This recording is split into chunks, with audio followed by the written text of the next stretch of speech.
I stepped off the local bus carrying a small canvas overnight bag and walked up the gravel driveway toward the house I had built with my own hands 35 years ago. I'd been away at an out-of-state rehab facility for 3 weeks following a severe knee replacement operation, a trip my 34-year-old daughter, Chloe, had insisted on arranging so I could heal in comfort. When I reached the carport, my stomach dropped into a cold, empty void. My vintage 1973 Chevrolet Caprice convertible, the car I had restored side by side with my late wife, Martha, was gone. In its place stood an empty oil stain. Panicked, I unlocked the front door and pushed it open. The echoing, hollow sound inside hit me before my eyes even processed the sight. The living room was completely stripped. My father's hand-carved mahogany grandfather clock was missing. The velvet sofa where Martha used to sit and knit was gone. The oak dining table, the brass lamps, even the photo frames off the mantel, everything had been cleared out down to the bare hardwood floorboards. In the middle of the empty room sat a single, solitary folding lawn chair. Taped to the seat was a handwritten note from Chloe. "Dad, I've simplified your life. The house is staged, the clutter is sold, and your primary accounts are closed. You're moving into Pine Ridge Senior Living on Friday. Don't make a scene, it's all taken care of." I stood in that hollow house, 67 years old, feeling the draft blow through the hollow hallway. My own daughter had liquidated my physical life while I was lying in a hospital bed. She had taken my car, sold the furniture containing 50 years of family memories, emptied my joint checking accounts using the administrative power of attorney I'd granted her during my knee surgery, and signed a listing agreement for my home. What Chloe didn't know, what her greedy husband Julian and her Slip City real estate team had completely forgotten, was that while she had drained my joint accounts and seized my physical property, there was one isolated, offline financial institution she knew nothing about. An account created 40 years ago under a forgotten corporate ledger, holding the one key that would destroy her entire scheme. My name is Arthur Pendleton. For 40 years, I ran Pendleton Architectural Woodwork, a modest custom cabinetry business in upstate New York. I built kitchen islands for young couples, repaired pews for local churches, and spent every penny I made making sure Chloe had the best life possible. Private school, dance lessons, a debt-free college education, and a $50,000 wedding. When my beloved Martha passed away 3 years ago after a long battle with cancer, my world fell apart. Chloe stepped in with what looked like pure filial devotion. She brought me warm meals, handled my utility bills, and offered to organize my financial files. "Dad, you're grieving," Chloe had told me softly, rubbing my shoulder as I sat crying over Martha's old photo album. "Let me take the stress off your shoulders. Just put me as an authorized user on your everyday checking account so I can pay the property taxes and electric bills for you." I loved her. She was my baby girl. I trusted her without a single shadow of doubt. I gave her joint access to my primary account at First National Bank, where my retirement savings and business sale proceeds were held. The betrayal began so subtly that I mistook it for affection. It started 6 months ago when Chloe introduced her new husband, Julian, a fast-talking investment manager with expensive suits and cold, calculating eyes. Julian immediately began making subtle comments about my health and my lifestyle. "Arthur, this house is a massive liability for a man your age," Julian would say during Sunday dinners, swirling his wine glass. "Maintenance, heating bills, lawn care, it's draining your equity. You should consolidate your assets and move into a managed community." "I built this house, Julian," I replied gently. "Martha's spirit is in these walls. Every scratch on that oak table has a story. I'm staying right here." Julian would exchange a quiet, knowing look with Chloe. I thought they were just overprotective. I didn't realize they were already laying the groundwork to dismantle my existence. 3 months later, my right knee gave out entirely. The orthopedic surgeon recommended a full joint replacement. That was when Chloe stepped in with an urgent proposal. "Dad, the surgeon says you can't be alone for 3 weeks post-op," Chloe had urged, holding my hands with tears in her eyes. "I found a premier private rehabilitation center 2 hours away in Vermont. It's top tier, 0 stress. While you're there recovering, I'll take care of the house. Just sign this temporary medical and administrative proxy so I can handle the hospital billing and insurance claims." I signed the papers in my hospital room hours before being wheeled into surgery. I thought I was signing standard medical release forms. In reality, buried in the fine print was a comprehensive financial power of attorney that granted Chloe full authority to manage, sell, or liquidate my personal assets if I was temporarily incapacitated. 2 days into my stay at the rehab center, my phone service suddenly cut out. When I asked the facility desk staff to use their landline to call Chloe, the receptionist looked at me with a strange, uncomfortable expression. "Mr. Pendleton, your daughter left strict medical directives," the receptionist explained quietly. "She instructed us that you are on complete cognitive rest, no incoming or outgoing calls to prevent emotional stress. She said it was on your doctor's orders." A knot of anxiety tightened in my chest. I felt isolated, trapped in a room 2 hours away from home. I tried to convince myself that Chloe was just acting out of extreme care, but deep down, a dark intuition began to whisper that something was deeply wrong. I cut my rehab stay short by 5 days, signing myself out against medical advice, taking a 2-hour Greyhound bus back to my town, and walking up my driveway to find my life wiped clean. Sitting on that cold lawn chair in my empty living room, I pulled out my cell phone and dialed Chloe. She answered on the second ring, her voice crisp and cheerful. "Hi, Dad. How is Vermont? Are you doing your physical therapy?" "Chloe," I said, my voice quiet, trembling with a mixture of shock and profound heartbreak. "I'm sitting in my living room. Where is my car? Where is your mother's furniture?" A heavy, suffocating silence fell over the line. When Chloe spoke again, the warm, sweet, daughterly voice was entirely gone. It was replaced by a flat, icy tone I had never heard before. "You shouldn't have left the facility early, Dad. You weren't supposed to come home until Friday." "Where is my wife's furniture, Chloe?" I demanded, tears finally breaking past my eyelids. "Where is Martha's clock? Where is my caprice?" "It's all been estate auctioned, Dad. The furniture was outdated junk that smelled like old dust. The car was an eyesore taking up garage space. Julian and I hired an estate management firm. The house is officially listed for $650,000, and we already have a cash offer from a buyer who wants to tear it down and build 2 modern townhomes." My heart shattered. "Tear it down? You're selling my home out from under me?" "You're 67 and crippled, Arthur," she shouted, dropping all pretense of respect. "You can't even walk up the stairs without groaning. Julian and I have $40,000 in credit card debt, and his firm needs a capital injection to keep his license. You've been hoarding this property and your retirement money while we struggle. It's my inheritance anyway. We're just expediting the process before you waste it all on medical bills." "I gave you everything, Chloe," I whispered, clutching my chest as pain radiated through my ribs. "I paid for your life."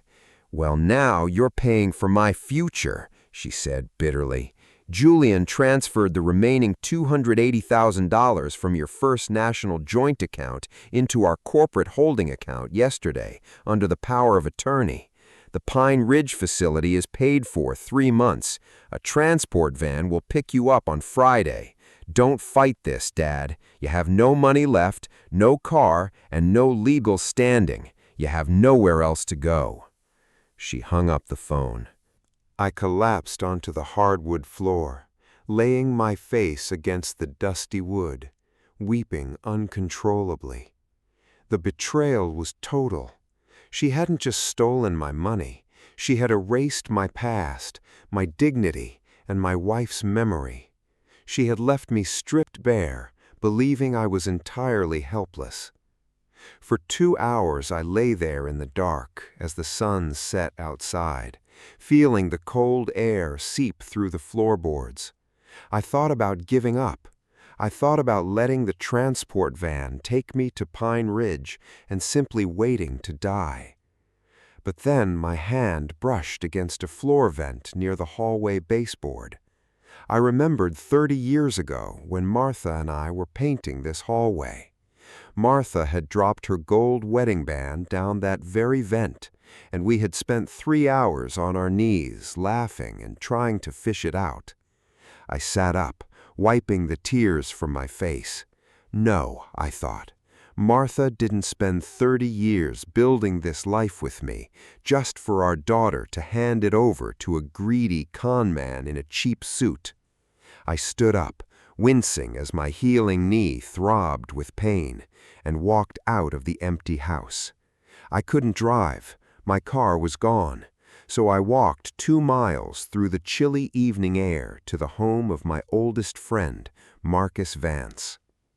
Marcus was 72, a retired forensic accountant who had handled the books for my woodworking business for 3 decades. When I knocked on his door, shivering and pale, Marcus immediately pulled me inside, sat me down by his fireplace, and poured me a glass of whiskey. I told him everything. I showed him the taped note from Chloe and explained how the joint checking account had been drained. Marcus listened in silence, his jaw clenching tighter with every word. When I finished, he slammed his fist onto the coffee table. "That absolute sociopath," Marcus growled, his eyes blazing with fury. "She used a temporary medical proxy to execute a full asset liquidation. Arthur, we need to file an emergency police report for elder financial abuse immediately." "Marcus," I said softly, shaking my head, "the police will say it's a civil matter between joint account holders. Chloe's name was on the First National checking account. She had a signed power of attorney. By the time a civil court investigates this, Julian will have laundered that money through his firm. The house will be demolished, and I'll be sitting in a state-run facility with no paper trail left." Marcus sighed deeply, leaning back, looking helpless. "You're right. If the joint account is drained and the property title has a pending purchase agreement signed under proxy, you're legally boxed into a corner. Unless—" Marcus stopped mid-sentence. He looked at me, his eyes widening, as a sudden memory seemed to flash across his mind. "Arthur," Marcus whispered, leaning forward, "when you sold Pendleton Architectural Woodwork in 2004, do you remember how we structured the commercial asset distribution?" I frowned, trying to pull a 20-year-old memory through the haze of my grief. We transferred the equipment and building lease to the buyer. The cash went into First National." "Yes, the cash from the sale went into First National," said Marcus, jumping up from his chair and walking over to his home office desk. He began furiously digging through an old metal filing cabinet in the corner. "When we closed the primary business operations in 2004, Marcus explained, turning the yellowed pages, you signed a corporate dissolution statement.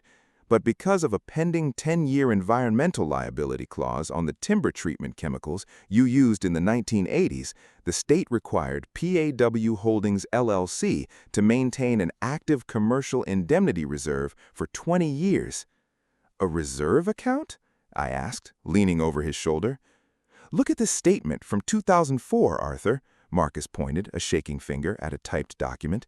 You deposited $150,000 into a high-yield commercial trust certificate at Farmers and Merchants Trust. Under corporate law, that account was tied strictly to the corporate tax ID of PAW Holdings, LLC, not your personal Social Security number. You were listed as the sole surviving corporate officer and master signatory. I stared at the numbers. I forgot all about that money. I thought it was absorbed into the business closing fees. It wasn't, Marcus laughed victoriously, because it was held under a commercial corporate charter. It never showed up on your personal tax returns or your personal bank profiles. Chloe's credit checks and asset searches only scanned your personal Social Security number. She had no idea PAW Holdings, LLC even existed. Marcus, I breathed, my hands beginning to shake. Is that account still open? Farmers and Merchants Trust was acquired by Community Heritage Bank 10 years ago, Marcus said, pulling up his laptop and typing rapidly. Under New York banking law, untouched commercial trust certificates roll over automatically into compound treasury bonds every 5 years if no corporate dissolution payout is claimed. With 40 years of compounded interest, Marcus hit the Enter key on his keyboard. A spreadsheet popped up. He calculated the compound interest rate over 40 years on a principal of $150,000. The final number flashed on the screen. $612,450 and even. I sat back in my chair, completely stunned. Over $600,000, safe, untouched, and completely hidden under an old corporate vault that Chloe had never seen, scanned, or suspected. Chloe wiped out your checking account, Marcus smiled wolfishly. She took your $280,000, but she forgot that her father was a master woodworker who built secret drawers into everything he ever owned, including his finances. Can I access it? I asked. You are the sole living president of PAW Holdings, LLC. Tomorrow morning at 9 o'clock, we walk into Community Heritage Bank with your original corporate seal, your business filing papers, and your ID. But Arthur, we don't just take the money out. What do you mean? I asked. Marcus leaned in, his smile turning cold and resolute. Julian and Chloe think they own your house under that proxy agreement. They've scheduled the closing with the commercial developer for Friday morning at 10 o'clock at the local title company. They think you have no leverage. If you execute a corporate asset purchase through PAW Holdings LLC tomorrow, you can buy the underlying primary mortgage note directly from your municipal lender. A quiet, powerful wave of realization washed over me. If PAW Holdings LLC owns the mortgage note, then you aren't the helpless seller being evicted by your daughter, Marcus whispered. You become the corporate lien holder, and on Friday morning, you hold the absolute power to foreclose on her entire life. For the next 36 hours, Marcus and I worked with relentless, silent precision. On Wednesday morning, I walked into Community Heritage Bank. Within 2 hours after verifying my corporate identity, my original business charter, and my corporate seal, the bank manager reactivated the PAW Holdings LLC commercial account. The $612,450 balance was made fully available. Using Marcus's legal connections, we immediately contacted the local municipal lender that held the remaining $40,000 primary mortgage note on my home. PAW Holdings LLC purchased the mortgage note outright in a cash transaction, officially making my corporate entity the primary secured lender on the property.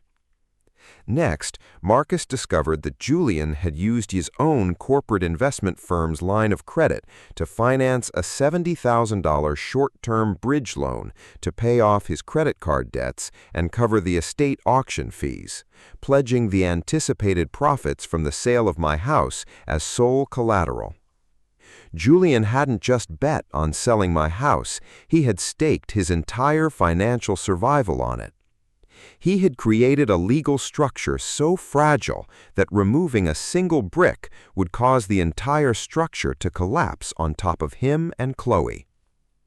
I stayed at Marcus's house on Wednesday and Thursday night. I didn't answer Chloe's text messages asking why I wasn't at the house waiting for the transport van. I let her believe I was wandering around town, broke, confused, and defeated. Friday morning arrived, cold, clear, and bright. At 9:30 in the morning, I put on my best suit, the one suit I had kept at Marcus's house after Martha's funeral. I combed my hair, stood tall despite the ache in my knee, and walked into the glass-walled conference room of First American Title Company in downtown Rochester. Sitting at the large mahogany conference table were Chloe, Julian, two slick attorneys representing the commercial developer, and the senior title officer, Miss Henderson. Chloe was wearing an expensive new designer coat, sipping a latte, laughing casually with Julian, who was adjusting his silk tie with an air of smug arrogance. When the conference room door opened and I walked in alongside Marcus Vance and a senior sheriff's deputy, the laughter in the room died instantly. Chloe froze, her coffee cup stopping halfway to her mouth. Her face turned pale, then flushed with intense irritation. "Dad?" snapped Chloe, standing up from her leather chair. "What are you doing here? How did you even get here? I told you the transport van was coming to pick you up at the house at 10 o'clock. Julian sneered, rolling his eyes as he tapped his pen against the contract. "Arthur, this is a high-level commercial real estate closing. You don't have standing here. Chloe holds full proxy authority. Go wait in the lobby like a good boy before you embarrass yourself." I didn't lose my temper. I didn't raise my voice. I walked calmly to the foot of the table, pulled out a leather armchair, and sat down. Marcus stood right beside me, placing a thick black leather portfolio onto the table. Miss Henderson, the title officer, looked confused. "Excuse me, who are these gentlemen?" "This is my father," Chloe said quickly, her voice tight with panic as she leaned over the table toward Miss Henderson. "He's suffering from post-surgical confusion and mild cognitive decline. I hold full administrative power of attorney over his estate. Here is the notarized document. We can proceed with the signing." "Miss Henderson, please hold," Marcus Vance said in a deep, booming voice that echoed off the glass walls. "I am Marcus Vance, legal representative for PAW Holdings, LLC. Before you execute the deed transfer for 142 Elmridge Lane, you need to examine the primary encumbrance registry filed with the county clerk at 8 o'clock this morning." Julian laughed condescendingly. "Paw Holdings? What kind of nonsense is this? Arthur doesn't have a company. He was a small-time carpenter who ran a dead bank account." Marcus ignored Julian entirely. He opened the black portfolio and handed a certified document to Miss Henderson. "As of yesterday afternoon, Paw Holdings, LLC purchased the primary mortgage deed and senior security interest of 142 Elmridge Lane. Furthermore, under Section 4 of the Commercial Loan Agreement, any attempted sale or transfer of title by an unauthorized proxy without the express written consent of the Senior Managing Director of PAW Holdings, LLC triggers an immediate default and automatic foreclosure acceleration." Miss Henderson's eyes darted across the certified county document. Her professional composure completely vanished. Her jaw dropped. "Wait!" Miss Henderson whispered, looking up at Chloe with shock. "The primary mortgage note was acquired by a third-party corporate entity yesterday? Miss Pendleton, your power of attorney only grants you authority over your father's personal estate. It gives you zero jurisdiction over corporate entity claims held by PAW Holdings, LLC. Julian slammed his hands onto the table, standing up so fast his chair rattled against the glass wall.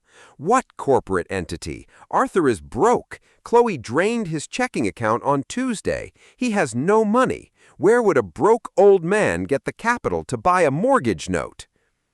I looked straight into Julian's eyes, and for the first time in 6 months, I let him see the calm, unshakable intelligence of a man who had built a business from nothing while he was still in diapers. "My daughter checked my personal checking account, Julian," I said, my voice smooth, quiet, and deadly cold. "She checked my personal savings. She stole my car, sold my wife's memories, and left me a lawn chair in an empty room. But she forgot that I spent 40 years running a business before she was ever born." Chloe stared at me, her eyes wide with terror as her chest heaved. "Dad, what are you talking about?" "Paw Holdings, LLC is my corporate entity, Chloe," I revealed, leaning forward over the table. 40 years ago, I established a commercial trust reserve at Farmers and Merchants Bank. While you were busy stealing my $280,000, you forgot about the one bank account you never knew existed, an account holding $612,000. The entire room went dead silent. You could have heard a pin drop on the carpet.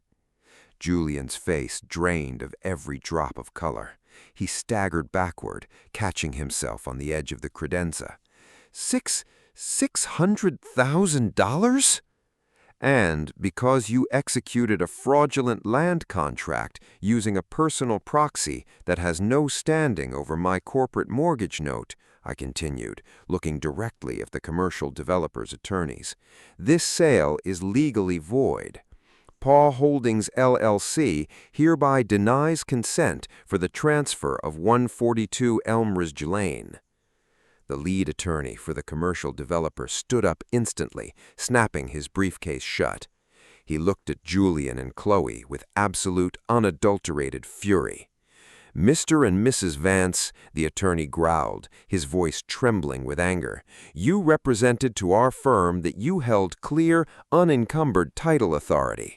You accepted a $50,000 earnest money deposit from our client under false pretenses. That constitutes real estate misrepresentation and commercial fraud."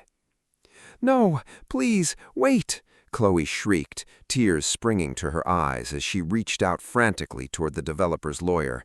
"We can fix this. We can get my father to sign." "I will never sign," I said quietly. The developer's lawyer glared at Julian. "Our firm will be filing a formal lawsuit for breach of contract and fraud by 12 o'clock today. We will also be referring this matter to the district attorney's financial crimes unit." The attorney stormed out of the conference room, slamming the door behind them. Julian collapsed into his chair, pulling at his hair, his voice cracking into high-pitched hysteria. "50,000 earnest deposit, 70,000 bridge loan, the auction house fees. I'm ruined. I'm going to lose my investment license. I'm going to prison." Chloe turned to me, falling onto her knees beside my chair, weeping hysterically, grabbing at my pant leg just like she used to when she was a 5-year-old child who had scraped her knee. "Dad, please," Chloe sobbed, her face red and wet with tears. "I'm your daughter. I'm your baby girl. Please don't do this to us. We were just trying to secure our future. Julian made me do it. He convinced you were getting too old. Please, Dad, use the corporate money to pay off the developer. Save us." I looked down at my daughter. The emotional power shift was absolute. 3 days ago, she had left me alone in an empty house with a lawn chair, telling me I had no money, no car, and no choice. Now she was kneeling on the floor, begging the father she had written off as weak and obsolete to save her from her own greed. I gently reached down and unclasped her fingers from my pant leg. "You took my car, Chloe," I said, every word dripping with a quiet, devastating finality. "You took my furniture. You tried to sell the home where your mother sang to you in your cradle. You didn't just take my assets. You killed the daughter I raised." "Dad, please," she wailed. "The sheriff's deputy standing behind me is here to execute a formal petition for elder financial exploitation and asset recovery. Every penny you drained from my First National checking account will be seized under court order. If you cannot return it, you will face criminal charges." "Arthur, you can't ruin your own child!" Julian screamed, standing up, his eyes bloodshot. "I didn't ruin her, Julian," I said, standing up tall, leaning firmly on my cane. "You two ruined yourselves the moment you decided a father's love was something to be harvested and thrown in the trash." I turned my back on them. Marcus and I walked out of the conference room, leaving Chloe's hysterical sobs echoing off the glass walls behind us. The aftermath was swift and uncompromising. The district attorney opened a formal investigation into elder financial abuse and grand larceny.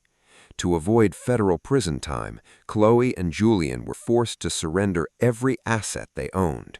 Their corporate holding accounts were frozen, their luxury vehicles were seized by the court receiver, and Julian's financial advisor license was permanently revoked for ethical misconduct and fraud. Chloe and Julian filed for bankruptcy 3 months later. Their marriage collapsed under the crushing weight of their debts, and Julian moved back into his parents' basement in Pennsylvania.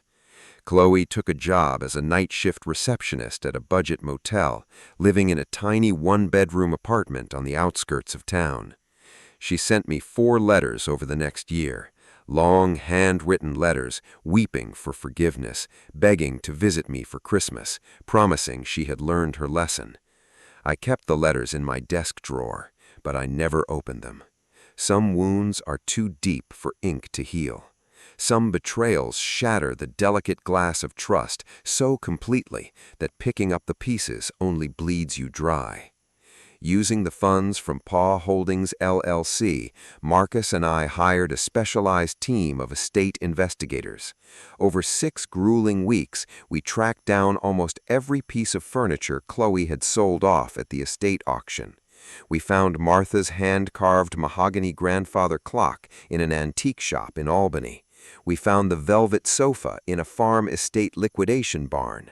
And 3 months later, the police recovered my 1973 Chevrolet Caprice convertible from an out-of-state collector who had purchased it under a fraudulent title.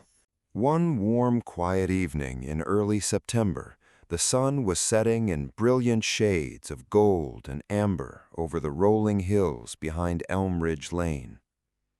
The house was fully restored. The oak dining table was back in its place. Martha's grandfather clock ticked rhythmically in the hallway. Tick, tock, tick, tock. I had spent the afternoon washing and polishing the red convertible. The chrome shone under the fading sunlight. I walked up the porch steps carrying a fresh cup of chamomile tea and sat down in the wooden porch swing Martha and I had bought on our 10th wedding anniversary. Beside me on the swing sat Martha's old knitting basket filled with colorful balls of yarn, just as she had left it. I took a slow sip of tea, feeling the gentle autumn breeze sweep across my face, rustling the maple leaves in the front yard. I had won the war. My home was safe, my money was secure, my tar was back in the garage, and my memories had been recovered from the clutches of greed. I had proven that an old man's mind is not a weak thing to be manipulated, and that a father's quiet wisdom can outsmart the sharpest city suits. But as I sat alone on that porch, listening to the soft chime of Martha's clock inside the house, a quiet tear slipped down my cheek and fell into my tea. I looked out over the empty driveway where my daughter used to park her bike when she was a little girl with pigtails and a bright, innocent smile. I had saved my home, my money, and my dignity. But as the quiet night descended over Elm Ridge Lane, I realized the sad, unshakable truth that no amount of money in any bank account could ever buy back. I had saved my past, but I had lost my daughter forever. I leaned back against the swing, pulled Martha's knitted blanket over my knees, and closed my eyes in the peaceful, heartbreaking silence of the home I had fought so hard to keep.